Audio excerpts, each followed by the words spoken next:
नमस्कार, मी आशुतोष टिळक आणि धनप्रवासच्या या पुढच्या व्हिडिओमध्ये तुमच्या सगळ्यांचं स्वागत. चॅनलवर पहिल्यांदा आला असाल तर कमेंट जरूर करा. व्हिडिओ पूर्ण पाहिल्यानंतर तुमचा लाईक करा, सबस्क्राईब करायला विसरू नका आणि तुमच्या प्रतिक्रियांची मी वाट बघतोय. आजचा विषय आहे कर्ज.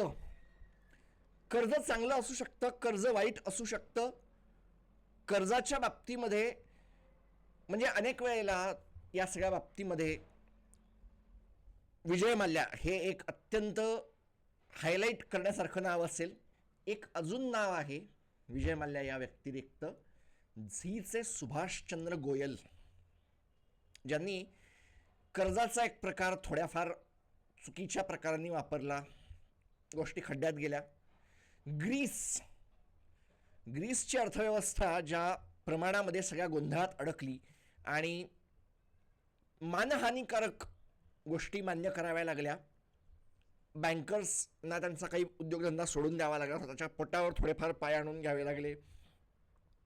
आणि त्याच्यानंतर तुम्हाला जर मान्य होईल की नाही होईल मला माहीत नाही, पण ज्या वेळेला मी पेन्शनची गोष्ट बोलतो, ज्या एका पेन्शन या इशूमुळे जगभरामध्ये म्हणण्यापेक्षा फ्रान्समध्ये आणि युरोपातल्या काही देशांमध्ये मोठ्या प्रमाणावर इशू चालू झालेला आहे.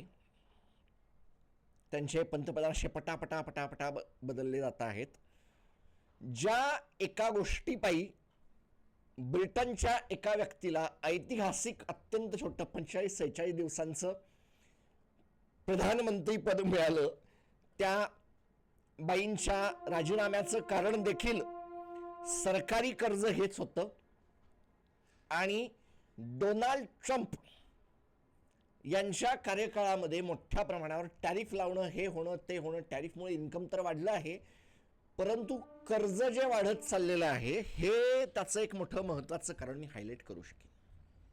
कर्ज, बँक्रप्सीची मी अनेक सारी उदाहरणं देऊ शकतो, किंवा कर्जाच्या बोजाखालती दबायला सुरुवात झालेली कंपनी, की ज्या कंपनीला आता नेमकं काय करावं, हे करावं ते करावं काही कळत नाही, आणि ज्या एका कर्जानी व्ही सिद्धार्थ नावाच्या एका मोठ्या उद्योगपतीचा बळी घेतला, एका माजी मुख्यमंत्र्याच्या जावयाचा, एका माजी राज्यपालाच्या जावयाचा बळी घेतला. ज्या कर्जाला जर योग्य तऱ्हेने हाताळलं तर हे कर्ज तुम्हाला किती मोठं करू शकतं याचं एक फार काही चांगली उदाहरणं आहेत. हे सगळं करताना मग कर्ज म्हणजे नेमकं काय, कर्जाचं प्रोफाईल कसं ठरवायचं, साध्या गोष्टी आहेत. There are 2 types of loans. एक चांगलं कर्ज, नंबर 2 वाईट कर्ज. हो, या व्हिडिओमध्ये या चांगल्या कर्जाविषयी आणि वाईट कर्जाविषयी मी अगदी डीपली बोलणार आहे पुढच्या भागामध्ये. पण ज्या वेळेला मी असं म्हणतो की चांगलं कर्ज, वाईट कर्ज, गुड डेट, बॅड डेट मी नाही म्हणणार, कारण बॅड डेट ही एक अकाउंटिंग टर्म आहे आणि बॅड डेट म्हणजे जे एका अर्थाने डाऊटफुल किंवा बॅड डेट, ज्या माणसाने तुमचं कर्ज घेतलं आहे पण तो तुम्हाला पैसा देईल की नाही हे तुम्हालाच माहीत नाही आहे, किंवा ते गेलेलं कर्ज आहे, अशा कर्जाला बॅड डेट असं म्हणतात. मी त्या अर्थाने म्हणत नाही आहे. अशी कर्ज जी रिस्क सोबत येतात आणि अशी कर्ज जी रिस्क सोबत येत नाहीत. कर्जाच्या रिस्कमध्ये मी क्रेडिट रिस्कच्या बाबतीमध्ये काही गोष्टी हायलाईट केल्या होत्या. माझ्या क्रेडिट रिस्कच्या व्हिडिओमध्ये मी काही गोष्टी हायलाईट केल्या होत्या. सांगायची गोष्ट अशी की चांगलं कर्ज आणि वाईट कर्ज हे एकदम साधं असतं ठरवायला. सगळ्यात चांगलं कर्ज काय तर गृहकर्ज. पार बँकांसाठी पण चांगलं कर्ज का, कारण तुम्हाला भारतामध्ये माहीत असतं की होम लोन हे बॅड कधी होत नाही. तुम्हाला अगदी थोड्या काळासाठी किंवा अगदी काय म्हणतात पहिल्या 1-2-3 वर्षांसाठी त्याचं जे कोलॅटरलायझेशन असतं ते थोडीफार रिस्क दाखवतं, पण जसं जसं हे कर्ज जुनं होत जातं तसं कर्जाची अमाऊंट घटत जाते आणि तुमच्याकडे असलेल्या ॲसेटची व्हॅल्यू एकतर वाढत तरी जाते किंवा ती स्थिर होत जाते. भारतामध्ये घरांच्या किमती कमी होत नाहीत, हे एक फार महत्त्वाचं पॉईंट आहे. चांगल्या कर्जाचं दुसरं उदाहरण हे वाहन कर्जामध्ये येतं. हो, वाहन कर्ज. कारण अगदी म्हणजे टेक्स्टबुक स्टाईल कर्ज, वाहन कर्ज जर मी बघायला घेतलं तर त्याचं उदाहरण असं येतं की ज्या वेळेला कुठलीही बँक किंवा कुठलीही आर्थिक संस्था, कुठलीही वित्त संस्था, अगदी शुद्ध मराठीमध्ये बँकेला अधिकोष असं म्हणतात, अधिकोष, वित्त संस्था, आर्थिक गुंतवणूक संस्था किंवा ॲसेट बॅक्ड कर्ज देणाऱ्या काही असतात इन्स्टिट्यूशन्स, त्यांना काय तुम्हाला वेगळं नाव ठेवायचे असतील, गृहकर्ज, वाहन कर्ज, सोने तारण कर्ज देणाऱ्या कंपन्या, यांच्याकडे ज्या वेळेला मी वाहन कर्ज घ्यायला जातो त्यावेळेला ती माणसं हे बघतात की वाहन कर्ज मी नेमकं काय वाहनाच्या अगेन्स्ट घेतो आहे. आणि समजा मी जर वाहन कर्ज घेत असेल एखाद्या कारच्या अगेन्स्ट, जनरली कारची जी एक लाईफ असते ती साधारणतः 6 ते 7 वर्षाची गृहीत धरली जाते. त्याच्यापेक्षा 1 वर्ष कमी किंवा त्याच्यापेक्षा असा एक छोटासा टाईम कमी केला जातो आणि ते कर्ज तुम्हाला दिलं जातं. कारण काय की मधल्या काळामध्ये जर तुम्ही असं कर्ज बुडवलं तर बऱ्यापैकी सुस्थितीत असलेलं वाहन तुमच्याकडून ताब्यात घेऊन ते शांतपणे विकून टाकून बँका स्वतःचं कर्ज मॅनेज करतात, कर्ज फेडून घेतात. उरलेलं जर काय असेल तर त्याला लॉस म्हणून दाखवून घेतात, टॅक्समध्ये मॅनेज होऊन गेलं. कोलॅटरलायझेशन, या सगळ्या सिस्टीममध्ये कोलॅटरलायझेशन हे एक फार महत्त्वाची गोष्ट आहे. कोलॅटरलायझेशन म्हणजे नेमकं काय? कोलॅटरलायझेशनचं कर्ज हे मी कशाच्या तरी अगेन्स्ट घेतलेलं असतं, ॲसेट. आणि याच्यामध्ये आजकाल बँका बऱ्यापैकी एक करतात की फार तुम्हाला पर्सनल लोन जरी द्यायचं असेल तरी ते एक काय म्हणतात सिंगल टर्म इन्शुरन्स काढला जातो की एखाद्या इन्शुरन्स कंपनीला एक काहीतरी अमाऊंट पे केली जाते. म्हणजे आता फॉर एक्झाम्पल माझ्याच बाबतीमध्ये घडलेलं एक उदाहरण मी पाहिलेलं आहे की समजा एक 10 लाखाचं पाहिजे असेल तर एक काहीतरी ठराविक इन्शुरन्स कंपनीला केलं जातं. त्यांचा कॉन्ट्रॅक्ट असतो बँकांचा जनरली पर्सनल लोनमध्ये केलं जातं की याची प्रोफाईल हे ते बघून किती. नॉन रिकोर्स टाईप इन्शुरन्स ज्याला म्हणतात की 10 लाखाचं कर्ज तुम्ही मागितलं तरी तुम्हाला पूर्ण 10 लाख येणार नाहीत, तुम्हाला तुमच्या स्वतःच्या खिशातून काही गोष्टी कराव्या लागतील, ज्याचं व्याज हे 17-18% आसपास जाऊन फिरतं अगदी इझिली काही लोकांच्या बाबतीमध्ये. काही लोकांच्या बाबतीमध्ये ते कर्ज बऱ्यापैकी कमी असू शकतं किंवा इतर काही कारणं असू शकतात. जनरली हे पण एक आहे, पण याला कोलॅटरलायझेशन म्हणणार नाही. पण सगळ्यात घाणेरडं कर्ज जे असतं, ज्याला रिव्हॉल्विंग क्रेडिट म्हणतात फायनान्शियल टर्म्समध्ये, ते असतं क्रेडिट कार्डचं कर्ज. क्रेडिट कार्डचं कर्ज, त्याचं कारण काय की क्रेडिट कार्डचं कर्ज हे जनरली तुमच्या इन्कमच्या अगेन्स्ट दिलं जातं. क्रेडिट कार्डचं कर्ज हे तुमच्या इन्कमच्या अगेन्स्ट दिलं जातं. हे तुमचा कॅश फ्लो बघितला जातो. तुमच्या खिशामध्ये जर कधी आजकाल तर FDच्या अगेन्स्ट पण अनेक साऱ्या बँका कर्ज क्रेडिट कार्ड इश्यू करता आहेत, त्याचा नाही इश्यू. मग या कर्जाला वाईट कर्ज का म्हणलं जातं? Why this is a thumbs down loan. म्हणजे याला आपण एक नवीन टर्म अशी तयार करू शकतो की thumbs up loan. Thumbs up loan कोण? तर तुमचं होम लोन, तुमचं वाहन कर्ज. थम्स डाऊन लोन कोण आहेत? Credit card. पर्सनल लोन थोडंसं अलीकडे. आणि कंपन्यांच्या बाबतीमध्ये लीन किंवा ल्यून असा त्याला काहीतरी शब्द आहे अमेरिकेमध्ये. ही कर्ज ही फार वाईट असतात. म्हणजे हे म्हणण्यासाठी काही जण मला शिव्या घालतील की तू असं काय बोलतोय, तू काय आहे, तुझी अक्कल आहे का ठिकाणावर? एखाद्या प्रॉपर्टीवरचं लीन किंवा ल्यून ज्याला म्हणतात ते काय असतं हे एकदम साध्या भाषेमध्ये मी सांगतो की समजा एक प्रॉपर्टी आहे ज्या प्रॉपर्टीने टॅक्स भरलेला नाहीये. समजा प्रॉपर्टीची किंमत आहे 1 लाख रुपये, 2 मिनिटं गृहीत धरू. म्युनिसिपालिटीचा टॅक्स आहे समजा 2,000. त्या 2,000साठी ती 1 लाख रुपयाची प्रॉपर्टी विकायला काढली जाते. 2,000 मायनस केले जातात, त्यांचं जे काय असेल बारीक सारीक खर्च काढून बिडिंगवाल्याचा खर्च काढला जातो. रिमेनिंग अमाऊंट तुमच्या खिशात जाते मालकाच्या. आणि त्याचा एक दुसरा मग प्रकार अवतरतो की ज्याला अल्टरनेट इन्व्हेस्टमेंटमध्ये आजकाल काही भागामध्ये थोड्याफार प्रमाणावर आहे की म्युनिसिपालिटी ज्या लोकांना टॅक्स लावते त्यातल्या काहींनी जर भरला नसेल तर असे लीन अल्टरनेट इन्व्हेस्टमेंटच्या याच्या मार्केटमध्ये काही अमेरिकेच्या काही शहरांमध्ये किंवा अमेरिकेच्या छोट्या एक्सचेंजमध्ये विकायला उभे केले जातात, ट्रेडिंगसाठी उभे केले जातात. म्युनिसिपालिटीज त्यांचा पैसा काढून घेतात आणि बाकीच्या कर्जाला नमस्कार म्हटलं जातं. असू शकतं. लिक्विडिटीची रिस्क काय आहे, अंडरलाईंग ॲसेटची रिस्क काय आहे, भविष्यामध्ये पैसा या व्यक्तीकडे अवेलेबल असणार आहे का, म्हणजे या बाबतीमध्ये क्लासिफिकेशन जर मला करायचं असेल तर मी एक गोष्ट फार हायलाईट बोलीन की येस बँक ज्या कारणासाठी डुबली, राणा कपूर या माणसाच्या केलेल्या चुकांमुळे ही बँक बुडली. या माणसाने अशा अनेक साऱ्या लोकांना कर्ज देणं लावलं होतं, जी माणसं दुसऱ्या बँकांसाठी एनपी होते.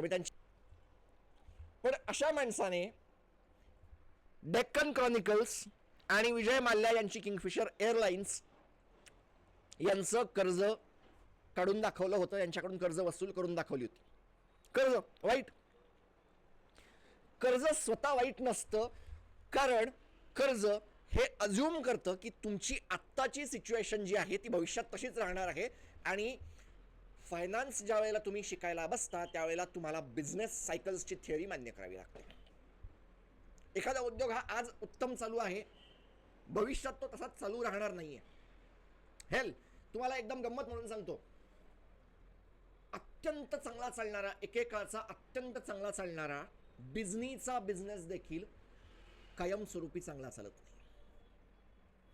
एकेकाळी स्वतःच्या खिशात काहीही न उरलेली कंपनी, जी सोनीला त्यांचे सगळेच्या सगळे कॅरेक्टर्स अत्यंत थोड्या पैशामध्ये देऊन टाकायला तयार बसलेली आहे, अशी मार्व्हल देखील डिझनीच्या मदतीने वर येते. एकेकाळी ज्याच्याकडे अनेकांनी दुर्लक्ष करवलं, अशी नेटफ्लिक्स 82-83 बिलियनमध्ये अनेकांना खरेदी करायला तयार बसते. म्हणजे कर्ज जर चांगल्या रीतीने तुम्ही मॅनेज करवलं तर कर्ज चांगलं ठरतं, आणि कर्ज वाईट तऱ्हेने मॅनेज करायला गेलात तर कर्ज वाईट ठरतं. पुढच्या भागामध्ये जो थोडासा मोठा असेल, ज्याच्यामध्ये मी लिटरली लिस्ट मांडणार आहे टाइप्स ऑफ लोन्स किंवा type of debt, type of कर्ज, आणि मग ते कर्ज चांगलं का, कर्ज वाईट का, याच्याविषयी मी खूप डिटेलमधला व्हिडिओचा पार्ट तयार करतोय. पुढच्या भागामध्ये भेटूया. हे कर्ज वाईट का आणि हे कर्ज चांगलं का. चांगलं कर्ज आणि वाईट कर्ज या बाबतीमध्ये ज्या वेळेला मी अधिक अभ्यास करायला बसलो, त्यावेळेला एक फार उत्तम लाईन मला सापडली एका वेबसाईटवर. If this loan disappeared tomorrow, would your life be worse or better in 10 years? पुढच्या 10 वर्षात हे जर कर्ज गायब झालं, आत्ताच्या आत्ता त्याच्याशी रिलेटेड असलेल्या सगळ्या गोष्टी घेऊन, त्याच्यामध्ये कर्ज आणि त्याच्याशी रिलेटेड असलेलं घर हे घेऊन जर गायब झालं तर तुमचं आयुष्य खराब होईल. हो, घर चाललं जाईल, नाही राहता येणार. बिझनेस लोन्स, बिझनेससाठीचा पैसा येण्याचा एक मार्ग, हे मार्ग ते मार्ग, बॉन्ड असतात, डिबेंचर्स असतात, कधी कधी गोष्टी ज्या तुम्ही खरेदी करत असतात बिझनेसमध्ये, ते या मार्गाने खरेदी केल्या जात असतात की त्या एका अर्थाने कर्जाऊ खरेदी केलेल्या जात असतात. विमान कंपन्या खरेदी करत असतात. दूर कशाला जा, बँका, ज्या वेळेला बँका माझ्याकडून FD स्वीकारतात, ज्या वेळेला बँका माझ्याकडून सेव्हिंग अकाउंट स्वीकारतात, त्यावेळेला ते कर्ज असतं. हे कर्ज जर उद्याच्या उद्या गायब झालं तर या बँका त्यांचं आयुष्य नेमकं किती दिवस चालू शकतील माहीत नाही. सगळ्यात उत्तम उदाहरण म्हणजे सावकाराचं कर्ज, ज्याला इंग्लिशमध्ये फार फार योग्य शब्द आहे, फार योग्य शब्द आहे, आणि मला तो फार आवडलेला आहे, मनी शार्क्स. मनी शार्कचं कर्ज गायब झालं तर 10 वर्षामध्ये तुमचं आयुष्य कसं फार उत्तम असेल राव. माझ्या घरावर सतत येणारी टकटक करणारी माणसं गायब होतील. क्रेडिट कार्डाचं कर्ज माझं गायब झालं, आता माझ्या आयुष्यामध्ये काही नवीन गोष्टी येणार नाहीत, मी खरेदी थोडी लिमिटमध्ये करीन. आणि अशा सर्च केलेल्या आहेत की ज्याचं फिल्टर लावल्यावर तुमच्या लक्षात येईल की नेमकं कुठे ठेवायचं आहे या कर्जाला. पर्पज आणि value, what makes any loan thumbs up loan और थम्स डाऊन लोन. पर्पज आणि व्हॅल्यू क्रिएशन. सगळ्यात पहिला क्वेश्चन की हे कर्ज काही ॲसेट जनरेट करतं आहे का, करू शकतात. Does the asset outlive the loan? Does it increase earning capacity? More income, safer the debt. Home loan इथे परत एकदा प्लस साईडला जातं. Does it increase earning capacity? व्हेकलचं loan, is it productive or consumptive? Productive debt may pays itself back. Does it solve a necessity or desire? मी दुकानात गेलो, मला छान आयफोन दिसला नवीन, मी आयफोन घेतला, स्वाईप केलं, संपलं. डिझायर आहे, होतंय का? Very good. पण पुढच्या क्वेश्चनकडे जाऊया. Is there a predictable repayment schedule? Home loan, yes. Predictable repayment, fixed EMI, yes. अनेक वेळा क्रेडिट कार्डच्या काय म्हणतात त्याला फाईन प्रिंट्स या अशा असतात की त्या तुम्हाला कर्जामध्ये कंटिन्यू दाबून ठेवण्याचं काम करतात. हायलाईट आपल्या या व्हिडिओची ही एक हायलाईट असू शकते. काय म्हणजे तुमची इच्छा बघा. Is repayment tied to income timing? Credit कार्डमध्ये असं काही नसतं राव, पण होम लोनच्या बाबतीमध्ये असतं. Payment tied to income timing, thumbs down किंवा थम्स अप लोन ठरवायला. Can the loan service itself? Rental income, तुमची रेंटल इन्कम होत असेल तर very good. Business revenue, very good. Debt to income ratio after borrowing. Does the repayment reduce principal meaningfully? If principal doesn't fall, danger rises. Interest rate physics, absolute interest rate levels, low rates forgive mistakes. काल एक documentary बघत होतो की Germany आणि France एकमेकांच्या शेजारी आहेत. पण फ्रान्स ज्या वेळेला कर्ज घेतो त्यावेळेला फ्रान्सचं कर्ज हे 3% पुढे धावतं त्याचं व्याज, आणि जर्मनी ज्या वेळेला कर्ज घेतो त्यावेळेला ते 2% थोडंसं खालती असतं. अराउंड 0.5% फरक येतो. तुम्हाला वाटेल 2 आणि 3% भरपूर झालं ना, कमी आहे ना? नाही. ज्या वेळेला या देशांची ट्रिलियन्समध्ये असलेली कर्ज आपण बघतो त्यावेळेला त्यांचं व्याज आणि यांचे कर्ज ही बऱ्यापैकी बलून टाईप असतात, त्यामुळे यांना त्यांचं मुद्दलही द्यावं लागतं. आणि अनेक वेळेला हे देश हे बलून टाईप स्ट्रक्चरला बुलेट टाईप स्ट्रक्चरकडे घेऊन जातात. ते व्याज पे करतात, मुद्दल फेडायची वेळ आली की ते पुढचं कर्ज घेऊन टाकतात. त्याच्यामुळे होतं काय, यांचं व्याज वाढत जातं. त्यामुळे होतं असं की जर्मनीकडे ज्या वेळेला कर्ज मागायला लोक जातात त्यावेळेला त्यांना त्यांच्याकडे जर्मनीची असलेली इंडस्ट्री दिसते, इन्कमचं स्ट्रक्चर दिसतं. फ्रान्सकडे गेल्यावर त्यांना त्यांचं कर्ज जरूर दिसतं, पण ॲट द सेम टाइम रस्त्यावर उतरलेले लोक पण दिसतात, पेन्शनची चालू असली मारामारी पण दिसते. आणि ह्यामुळे फ्रान्सच्या देशामध्ये चाललेल्या चुका गोंधळ त्यांचे कर्जदार माफ करत नाहीत. जर्मनीचे कर्जदार थोड्याफार चुका माफ करून टाकायला तयार असतात.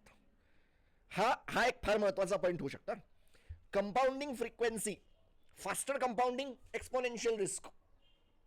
फास्टर कंपाऊंडिंग, एक्सपोनेन्शियल रिस्क म्हणजे क्रेडिट कार्डाचं कर्ज जर मी घ्यायला बसलो तर त्याचं कंपाऊंडिंग हे मंथली होत नाही. त्याचं कंपाऊंडिंग अनेक वेळेला त्याच्या स्टार्टिंगपासून सुरुवात होतं. म्हणजे मी 4 वर्षाने जर एखादं कर्ज घेतलं क्रेडिट कार्डावर आणि ते पे करायला थोडाफार गोंधळ घातला तर क्रेडिट कार्डाचं कर्ज ज्या दिवसापासून माझ्या आयुष्यात आलं आहे, नाही, मी क्रेडिट कार्ड घेतल्या दिवसापासून त्याचं चालू होईल. It's the game. हो, क्रेडिट कार्ड म्हणून अनेक जण घाबरतात. Interest versus income growth rate. तुमची सॅलरी ही 30 किंवा 40% जर वाढत असेल तर व्हेरी गुड. तुम्ही जर एखाद्या कंपनीचे CEO असाल तर तुम्ही 10 क्रेडिट कार्ड ठेवा, माझं काही म्हणणं नाही. पण जर त्या इंटरेस्ट रेटला मात देणारी ग्रोथ तुमच्याकडे नसेल तर तुम्ही काहीही करू शकत नाही. इंटरेस्ट रेटकडे अनेक वेळा याही नजरेने बघावं लागतं महाराजा. इंटरेस्ट रेटकडे अनेक वेळा याही नजरेने बघावं लागतं. पुढचा point, penalty interest and let fees. म्हणायला बँका असं थोडंसं दाबून ठेवतात, बाजूला सरकवतात, हे करतात ते करतात, पण ही गोष्ट फार महत्त्वाची ठरते. Transparent pricing and hidden cost. Hidden math, borrower disadvantages. Transparent आहे का? तुम्ही सगळं वाचून घेतलं आहे का? हे आहे का? ते आहे का? त्याचे टर्म्स अँड कंडिशन्स तुम्ही वाचल्या आहेत का? तुम्ही नाही फेडलं तर काय होणार आहे? अजून 4 वर्षांनी काही बदलणार आहे का? काही वेगळं स्ट्रक्चर आहे का? हिडन कॉस्ट आहेत? Matter, this matter. Loan tenure matches the asset life. Yes, vehicle loan, home loan, पण ॲट द सेम टाइम मुळात ॲसेटच तयार करत नसल्याने क्रेडिट कार्डचं लोन याच्यामध्ये येतच नाही. Loan tenure is the loan open ended or finite loan. Infinite debt is a never safe. देशांच्या बाबतीमध्ये हे म्हणावं लागेल, इनफायनाईट डेट असेल की कोणीतरी एक तुम्हाला ओपन करून ठेवलेलं असेल की आम्ही तुम्हाला इनफायनाईट लोन देतो, हे करतो, ते करतो. इनफायनाईट याचा अर्थ तुम्हाला आयुष्यभर पेच करावं लागणार आहे ना, कुठेतरी त्याला थांबणं गरजेचं आहे. कुठल्या ॲसेटची लाईफ ही इनफायनाईट असते याच्यावर एकदा विचार करावा लागेल तुम्हाला, आणि मग अशा टाईपची लोन. एक गोष्ट चांगली आहे की इनफायनाईट डेट घेणारी माणसं माझा हा व्हिडिओ बघणार नाहीत. साधी गोष्ट. Grace period availability, shock absorbs matter. DHFLच्या बाबतीमध्ये मला आठवतं, DHFL ज्या वेळेला पडलं होतं त्यावेळेला त्यांना थोडासा ग्रेस पिरियड मिळाला होता, पण त्याचा त्यांनी वापर केला नाही किंवा ते करू शकले नाहीत, blah blah blah blah blah. हा पण एक आहे की तुम्ही जर हाऊसिंग फायनान्समध्ये गेलात, घराचं कर्ज घेतलं किंवा इतर, त्याच्यामध्ये जर तुम्हाला ग्रेस पिरियड मिळत असेल तर तो प्लस साईड ठरतो. Is pre payment flexibility. घराचं कर्ज प्री पेमेंट केलं तर काय होणार आहे? गाडीचं कर्ज माझ्याकडे भविष्यात पैसा आला, मी प्री पेमेंट करून टाकलं तर काय होणार आहे? क्रेडिट कार्डाचं कर्ज प्री पेमेंट करून टाकलं तर काय फायदा होणार आहे? IMFनी कर्ज घेतलं, त्याच्यामध्ये 10% प्री पेमेंट करून टाकलं तर काय फायदा होणार आहे? ॲक्सिस बँकेने बॉन्ड घेतले, पैसा आला, प्री पेमेंट करून टाकलं तर काय फायदा होणार आहे? आणि या नजरेने मी ज्या वेळेला बघतो त्यावेळेला घर कर्ज घेतलं, समजा SBI कडून घेतलं, किंवा SBI नाही, एक काम करूया आपण प्रायव्हेट बँकांकडूनच ठेवूया. मी गेलो HDFC बँकेकडे गेलो, घर कर्ज घेतलं 20 वर्ष, पण झालं असं की 18 वर्षाने मला एक चांगल्यापैकी पैसा मिळाला, मी तो सगळा घेतला आणि प्रीपेमेंट करून टाकला. बँक म्हणेल, अहो तुम्हाला कर्ज देण्यासाठी आम्ही काही पैसा बॉरो केला होता, त्याचं काय, आम्हाला ते अजूनही पे करायचं आहे. त्यामुळे ते काय करतात, ते तुमचा पैसा तर घेतातच, पण तो त्यांना पण प्रीपेमेंट करावा लागतो ना. त्यामुळे त्याचं प्रीपेमेंट करण्यासाठी त्यांना जो काय लागत असेल ते पण ते तुमच्याकडून वसूल करतात. फाईन, पेनल्टी, प्रीपेमेंट चार्जेस, हे ज्या वेळेला होतं त्यावेळेला या गोष्टी लक्षात यायला लागतात. आणि म्हणून आम्ही शिकत बसलो आमचे सगळे की बँकांचा ज्यावेळेला तुम्ही विचार करतात त्यावेळेला बँका म्हणजे तुम्हाला पैसा मॅनेज करायचं मशीन. संपलं. किती तुम्हाला काही वाईट वाटू दे, कसंही वाटू दे, हे असतं. Refinancing risk, dependency on future credit आहे का, की इन फ्युचर समजा मी काही गोष्टी केल्या, भविष्यामध्ये मी घर कर्ज घेऊन कुठेतरी गेलो, दुसऱ्या बँकेकडे गेलो, दुसऱ्या बँकेने मला चांगली ऑफर दिली, त्यांच्याकडून आलेलं कर्ज म्हणजे ज्यावेळेला मी सेटल करतो किंवा ट्रान्सफर करवतो त्यावेळेला एक बँक दुसऱ्या बँकेला त्यांचं सगळं कर्ज देऊन टाकते. हे होणार आहे का? हे करायला पॉसिबल आहे का? काही बँका नाही म्हणतात, काही बँका नाही म्हणतात. मग हे काय करायचं? Refinancing risk. Is there a collateral आहे का? तर हो, इंटरेस्ट त्याच्यामध्ये धपकन कमी होऊन जातो. क्वालिटी ऑफ अ कोलॅटरल, आणि कोलॅटरलची गोष्ट येते आहे म्हणून सांगतो. शापूरजी पलोनजी ग्रुपकडे टाटा सन्सचे शेअर्स आहेत, हे सगळ्या जगाला माहिती आहे. याच्यापेक्षा अधिक AAA भारतामध्ये अवेलेबल नाही, हे पण सगळ्या जगाला माहीत आहे. आणि म्हणून ज्या वेळेला शापूरजी पलोनजी ग्रुपच्या डोक्यावर असलेलं कर्ज वाढत जातं आणि त्यांच्यासाठी कर्जाच्या अटी खराब होतात, त्यावेळेला कर्ज काय खराब करू शकतं आणि AAAचं असलेलं ॲसेट काय गोष्टी खराब करतं हे पण लक्षात यायला पाहिजे. चुकीची क्रायसिस, चुकीच्या वेळेला आलेलं क्रायसिस सारखं, चुकीच्या पद्धतीने वापरलेलं लोन, चुकीच्या वेळेला झालेला एखादा मृत्यू बिझनेसमधला काय गोंधळात टाकू शकतो, काय होऊ शकतं हे हायलाईट करतं. रिस्क, कर्जाच्या रिस्क, मी कर्जाच्याच रिस्क बोलतोय. लोन टू व्हॅल्यू रेशो, म्हणजे मोठं कर्ज जर मी घ्यायला गेलो की समजा एखाद्या घराची किंमत आहे 50 लाख, खेचात आणि करता करता करता करता मला समजा 40 लाखाचं कर्ज मिळालं. लोन टू व्हॅल्यू रेशो आहे, मॅनेजेबल आहे, थोडाफार होऊन जाईल.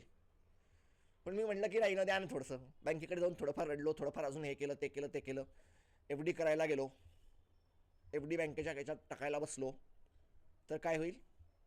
लोन टू व्हॅल्यू रेशो वाढेल ना. एक्झॅक्टली ते. मग तुम्ही जर म्हणाल की आशुतोष तू याच्यामध्ये FD टाकायचं म्हणतोयस, लोन कशाच्या अगेन्स्ट घेतलं आहे? घराच्या अगेन्स्ट घेतलेलं आहे. एवढी तेवढा काळ चालली तर ठीक, मधल्या काळामध्ये त्याला एक जो म्हणतात टाइम फ्रेम द्यायचा तो याच्यामध्ये होऊ शकतो.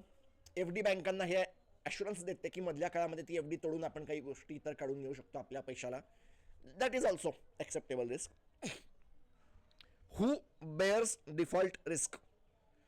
शेअर्ड रिस्क असेल तर व्हेरी गुड. सिस्टमॅटिक रिस्क असेल, सिस्टमिक रिस्क असेल तर हे याच्यामध्ये अजून एक असतं. ज्या वेळेला मी घराचं कर्ज घेतो त्यावेळेला मी एकटा रिस्क घेत नसतो. दिसून न दिसून अनेक वेळेला त्या त्या देशांची सरकार पण कर्ज त्याला ॲश्युरन्स देत असतात. त्यांच्या वेगवेगळ्या योजना असतात. काही रिस्क बँका घेत असतात. त्यांनी घेतलेलं कर्ज असतं तुम्हाला कर्ज देण्यासाठी. काही कर्ज तुम्ही घेत असता. त्यामुळे होतं असं की घर कर्जाचा व्याजदर हा फार छोटा होतो. पण ज्या वेळेला मी क्रेडिट कार्ड घ्यायला जातो त्यावेळेला सगळं रिस्क माझ्याच नावावर येते. त्यामुळे त्याचं व्याजदर वाढत जातं. आणि रिव्हॉल्विंग क्रेडिट असेल तर ओ माय गॉड. आणि म्हणून इथे हेलॉकचं कर्ज थोडंसं अजून वाढतं. साधं होम लोन असेल 80% होम लोन, म्हणजे आपल्या थम्स अप लोनच्या भाषेमध्ये त्याला 80% लोन म्हणायचं. थम्स अप होम लोन त्याची रिस्क अनेक जण घेत असतात. पण थम्स डाऊन होम लोन किंवा ज्याला हेलॉक म्हणतात ते हेलॉक हे माझ्या एकट्यावर येऊन पडत असतं. कारण वरचं असलेली इक्विटीच्या अगेन्स्ट मी कर्ज घेत असतो.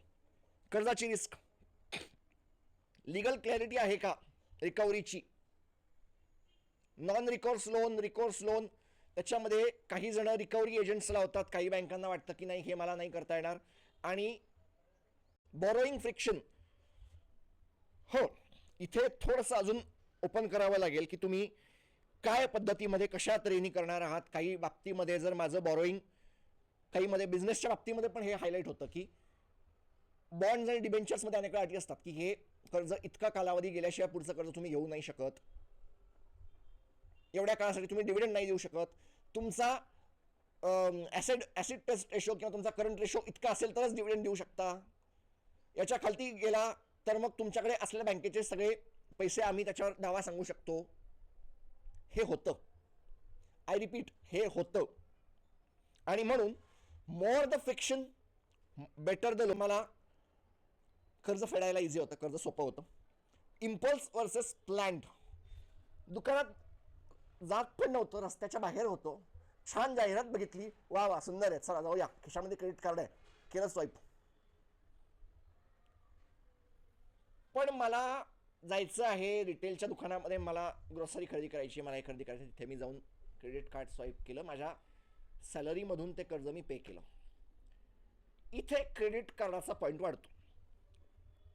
घराचं कर्ज प्लॅन असतं की ते इम्पल्सवर होत नाही. घराचे कर्ज किती तुम्ही प्रयत्न करा, इम्पल्सवर घराची कर्ज घेता येत नाही, असं माझं म्हणणं आहे. तुम्ही घेत असाल तर व्हेरी गुड, म्हणजे तुमच्यासाठी टाळ्या वाजवीन. मार्केटिंग ड्रिव्हन बॉरोईंग, यूट्यूबवर येणाऱ्या ॲड्स, टी व्हीवर येणाऱ्या ॲड्स, हे घ्या ते घ्या, असं करा तसं करा. माझ्या आवडत्या हिरोईननी केलेलं कर्ज आहे, माझ्या आवडत्या हिरोनी केलेलं कर्ज आहे, महेंद्रसिंग धोनीने केलेलं आहे, म्हणून कोणीतरी कर्ज घ्यायला गेलं. रिस्क हो. मार्केटिंग ड्रिव्हन ज्या वेळेला बॉरोईंग चालतं त्यावेळेला त्याच्यामध्ये जर मी क्रेडिट कार्ड वापरत असेल तर ते बाजूला जातं. इमोशनल डिपेंडन्सी ऑन लोन किती आहे? बऱ्यापैकी मोठी आहे. Borrower understanding of the terms, मी जर त्याच्या टर्म्सला काहीही लक्षात न घेता साईन करत असेल तर माझ्या एवढा बावळट मीच. Minus points. Can it survive income disruption? इन्कमचं डिसरप्शन झालं, 6 महिन्याचं बफर. मी अनेक वेळा म्हणतो माझ्या इमर्जन्सी एक फंड ठेवा. याच्या बाबतीमध्ये माझं जे कर्ज नाही म्हणणार याला, अनेक वेळेला माझ्या ब्लॉगवर ज्या वेळेला मी म्हणतो की इमर्जन्सी फंड्स, इमर्जन्सी साईड एक तुमच्या खिशामध्ये ठेवा, त्यावेळेला अनेक जण त्याला हसतात. कारण हे आहे. आणि याला तुमचं रेग्युलरमध्ये येणारा खर्च बिर्च सगळा लक्षात घेऊन घ्या असं मी ज्या वेळेला म्हणतो त्यावेळेला मला ट्रोल करणाऱ्यांचं हे उत्तर आहे. पण जाऊया, आता मी आजकाल ट्रोल करणाऱ्यांना लक्षात घेत नाही. पुढचा पॉईंट बघूया. व्हॉट हॅपन्स ड्युरिंग रिसेशन आलं तर घर कर्ज एकदम सेफ असतात, कारण सरकार अशा लोकांना ठिकाणावर ठेवायला धावतात. कोविड पॅन्डेमिकच्या काळामध्ये घराचं कर्ज, याचं कर्ज, त्याचं कर्ज, हे सगळं सगळं सेफ झालं, ठिकाणावर राहिले कर्ज. Inflation behaviour, a fixed rate debt benefit. इन्फ्लेशनचं बिहेवियर काय आहे, घराच्या कर्जावर इफेक्ट करणार आहे का, हे होणार आहे का, ते होणार आहे का. Interest rate volatility exposure, variable versus fixed. तुमचं घराचं कर्ज व्हेरिएबल आहे का. अनेक वेळा बँका असं सांगतात की हे घराचं कर्ज कमी होईल, व्याज कमी होईल. वाढणार नाही कशावरून, वाढणार नाही कशावरून. अगदी अगदी खरं सांगतो, माझ्यासारख्या बऱ्यापैकी अर्थव्यवस्थेचा अभ्यास असलेल्या व्यक्तीला पण अजून 12 महिन्याने व्याज कुठे व्याजदर काय असतील, आरबीआय काय करेल हे सांगता येत नाही. त्याच्यामुळे फ्युचर इज ऑलवेज अनसर्टन, हेच म्हणणं बेटर आहे. पुढे जाऊया, पुढच्या पॉईंटला आपण येऊया. Interest rate behaviour, interest rate volatility, exit cost during stress. तुम्ही हाय पेनल्टी वर्सन क्रायसिस, कर्जाची पेनल्टी वर्स होणार आहे का, लवकर पेड करून टाकलं तर हे मोठी पेनल्टी येऊन बसणार आहे का, पेनल्टी कशावर लागणार आहे, is matter, does matter. Does it strengthen the economy. Yes, घराचं कर्ज इकॉनॉमीला स्ट्रेंथ करतं. भरपूर सारे खर्च होतात, अनेक साऱ्या लोकांना खायला प्यायला मिळतं, हे होतं ते होतं, भरपूर भरपूर साऱ्या गोष्टी होतात. Does it amplify bubbles. Speculation linked debt is a risky always. Credit card येतं, किंवा आत्ताच्या घडीला हे म्हणता येईल की AI च्या बाबतीमध्ये जर कोणी आलं तुमच्याकडे, सांगितलं की तुमची प्रॉपर्टी आम्हाला एक छोटंसं सर्व्हर तयार करायचं आहे, हे करा. मालकाने कर्ज काढलं AI साठी, अजून 4 वर्षांनी 2 वर्षांनी धाडकन पडून गेलं, finish. Crisis, crisis. Does it create moral hazard. Bailout expectations distort behaviour. की माझं कर्ज आहे, मग आता मला सरकारने बेलआउट करावं, हे जर तुमचं एक्सपेक्टेशन चालू होणार असेल तर नमस्कार, कर्ज घेऊ नका. कर्ज तुम्ही घेतलं आहे, फेडण्याची जबाबदारी पण तुमचीच आहे. हे जोपर्यंत तुम्हाला मान्य असेल तोपर्यंतच तुम्ही कर्ज घेऊ शकता आणि तेच योग्य आहे. Concentration of exposure, concentrated debt break system. मी कर्ज घेत गेलो किंवा एखाद्या ठराविक व्यक्तीला बँकाने जास्त कर्ज देणं चालू केलं. मोठ्या लोन बुकमध्ये 5% जास्तीचं कर्ज हे एका व्यक्तीच्या जवळ आहे. 20% जास्तीचं लोन बुक हे कोण्यातरी एका इंडस्ट्रीला गेलेलं आहे. हे जर असेल तर ते रिस्की ठरत होतं आणि म्हणून एका ठराविक कालावधीनंतर अनेक साऱ्या बँकांनी ते गटवलं. Plus side, regulatory oversights is a quality. Regulation आहे का, तर हो, होम लोनच्या इतकं रेग्युलेशन कोणाच्या डोक्यावर नाही आणि म्हणून ते सेफ ठरतं. Standardization of a contracts. Contract आहे, अनेक वेळेला होम लोनचा कॉन्ट्रॅक्ट असा दिसत नाही, पण अनेक वेळा तो घराच्या घेणाऱ्या माणसाला माहीत असतो, बँकेला माहीत असतो, विकणाऱ्याला माहीत असतो काय कॉन्ट्रॅक्ट आहे. त्याच्यामुळे स्टँडर्डायझेशन ऑफ कॉन्ट्रॅक्ट्स तिथे असतं की हे पे करा, ते पे करा, इतक्या काळाने हे होऊ द्या, माहीत असतं. Borrower protection lodge. येस, कधी काय एका कुठल्या तरी केसमध्ये असं झालं होतं की होम बायर्सला फायनान्शियल क्रेडिटर्स म्हणून त्यांची पण एक सेफ्टी ठेवली जाते, त्यांना थोडंसं वर सरकवलं जातं आणि म्हणून होम लोन सेफ ठरतात. क्रेडिट कार्डच्या बाबतीत हे ठरत नाही, व्हेकल लोन्सच्या बाबतीत हे ठरत नाही. अजून एक वरचा पॉईंट क्रेडिट कार्डाच्या बाबतीत, बॉरोवर प्रोटेक्शन लॉज आहेत का, तर हो. कलेक्शन प्रॅक्टिसेस आहे का, ॲग्रेसिव्ह रिकव्हरी होम लोनच्या बाबतीत होत नाही, क्रेडिट कार्डच्या बाबतीमध्ये ॲग्रेसिव्ह रिकव्हरी होते.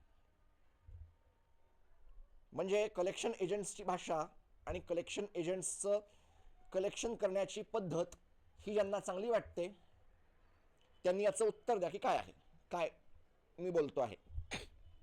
Dispute resolution clarity. घराच्या कर्जाचं डिस्प्यूट झालं तर त्याचं पुढे काय होणार आहे याचं उत्तर तुम्ही देता का, गो हेड. डिस्प्यूट झालं तर कधी कधी सरकार येतात, त्यांना त्यांच्या नागरिकांना, त्यांना त्यांच्या मतदारांची काळजी असते आणि म्हणून डिस्प्यूटच्या बाबतीमध्ये या गोष्टी होतात. Does it compound freedom or stress. घराचं कर्ज फ्रीडम दाखवतं. मी एका घराचा मालक आहे, भलेही बँकेचा का असे ना, बँकेच्या कर्जाची फारशी काळजी करताना दिसत नाहीत, क्रेडिट कार्डची काळजी करतात. टाटा ग्रुप सारखा लोक त्यांच्या कर्जाची काळजी करत नाहीत, त्यांना माहिती आहे त्यांच्याकडे ॲसेट आहे. टाटा मोटर्स त्यांच्या कर्जाची काळजी करत नाही, त्यांना माहिती आहे टाटा सन्स देणार आहे. टाटा स्टील त्यांच्या कर्जाची काळजी करत नाही, त्यांना माहिती आहे टाटा सन्स देणार आहे. ग्रासिम त्यांच्या कर्जाची काळजी करत नाही, त्यांना माहिती देणार आहे. वोडाफोन आयडिया त्यांच्या कर्जाची काळजी करत नाही, त्यांना माहिती आहे सरकार नमस्कार म्हणून घरी जाणार आहे. आलं लक्षात? Does it limit future borrowing capacity? काही बॉन्ड आणि डिबेंचर्स मध्ये ही अट असते, घर कर्जाच्या बाबतीत ही अट नसते. क्रेडिट कार्डाच्या बाबतीमध्ये ही अट नसून असल्यासारखी असते, कारण त्याचं कर्ज मग वाढत जातं. Does it limit future borrowing capacity? Is the borrower better off after repayment? होता है का? Bad debt crowds other good debt. ठीक आहे. Intergenerational impact, does it burden the next generation? सरकारचं कर्ज येऊन पडतं, पुढच्या जनरेशनवर याचा प्रेशर आणतं. And last, does the loan align with reality or fantasy? मी डिझनी बघायला गेलो, डिझनीच्या तिथे मला चांगलं काहीतरी दिसलं, मी स्वाईप केलं, संपलं. क्रेडिट कार्डसाठी वापरून टाकलं. फॅन्टसी चालू आहे का? मला इकडे जायचं, मला तिकडे जायचं, संपलं, माझ्या खिशातून गेला ना पैसा, मी ॲसेट नाही तयार केलं. 50 फॅक्टर्स. काय होतं हे कर्ज, काय असतं, याच्या बाबतीमध्ये मी बोललो. हा व्हिडिओ कसा वाटला मला जरूर कळवा. लाईक करा, कमेंट करा, शेअर करा, सबस्क्राईब करा आणि पुढचा व्हिडिओची वाट बघा, लवकरच येतोय. धन्यवाद.